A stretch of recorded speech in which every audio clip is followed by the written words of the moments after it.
থাকবে অতটুকু আপনি জৈব সার বা গোবর সার যেটা এটা ব্যবহার করতে পারেন। জৈব যে কোনো সার দিতে পারেন।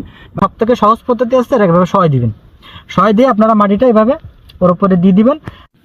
আসসালামু আলাইকুম। অনেকেই প্রশ্ন করেন বা জানতে চান যে ভাই আমরা কুমড়া জাতীয় বলেন আর লতা জাতীয় বলেন আর যাই বলেন, যে বীজ বপন করার সময় মাদা তৈরি করব কিভাবে বা বীজতলা তৈরি করব কিভাবে। তো যেহেতু আমি এখন কোনো বীজ রোপণ করব না, কারণ আমার এখানে এখন বৃষ্টি চলে আর আমাদের আপাতত বীজ রোপণ করার নেই, সব বীজ রোপণ করা শেষ।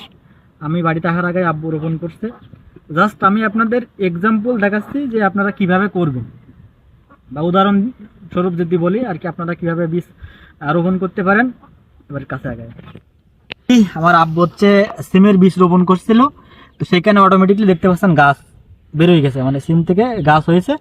এইখান থেকে আমাদের এখানে আবার এইখানেই সিম হবে, অর্থাৎ এখানে আমাদের বেড়া হবে, এখানেই সিম হবে।